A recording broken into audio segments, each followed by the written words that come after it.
when I started as a photographer, if you're lucky enough, you get an agent or someone to help sell your work. And I remember showing them some pictures I took, my first agent, and the woman said, you take still life pic. What are you doing?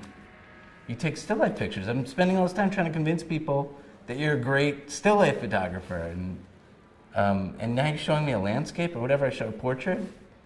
And I just thought, how are you supposed to live a life bound to a teeny little category if you can allow yourself to not be bound by the medium you're working in, especially now? There's more of a possibility of you creating things and you finding satisfaction through the work that you're doing, I think. Something that we all think about, especially in the early days, like in art school, is this chorus of voices that comes up every time we look at a piece of material or think about responding to a piece of material. Every blog you've read, every piece of art you've seen, every movie every piece of material that's entered your mind all of a sudden has a voice and speaks up when you look at material or when you go think about making something.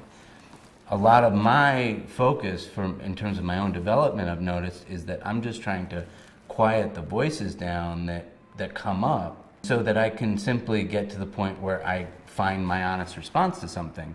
And when you honestly respond to something, it's unique because you responded to it. Looking back at the work that I've been committed to for the last 10 years or so has been a three-step process for me, which is, to have a concept. It's important to me to have this initial sort of curiosity and idea. I wonder what happens if, a sort of question. And so once I have a concept, I can collaborate, because I can say to people, this is my idea, this is what I'm after, and I can help them locate themselves in the project. So concept is really important. And then after that, I come up with a system. I start to develop a system for data collection. People say, oh, you shoot on white, you like white. It's like, no, white is a solution to a problem. It would be so muddled if we were looking at Mandela in his office in South Africa, and you turn the page and you see Frank Gehry in his office in LA, and all these different spaces that I've been, that the white sheet is just covered up. It somehow made it about what I was after rather than what surrounded it.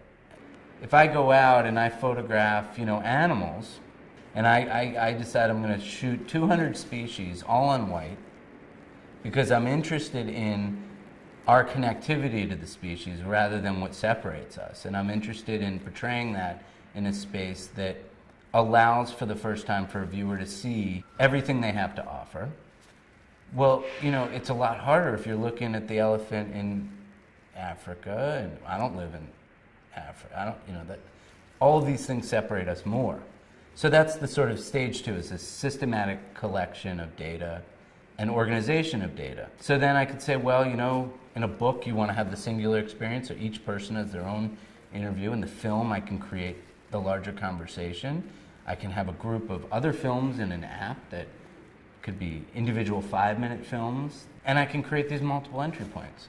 Nothing makes me happier than building a space that has so many doorways that no matter what road you come in on, you can find a way in. When I did the animal work, it was so great to have a museum show, have a sort of art book, but then have a children's ABC book. The data didn't change, but the entry point changed. And I think that the game gets very big when you can engage with all different kinds of people. The distribution channels are endless.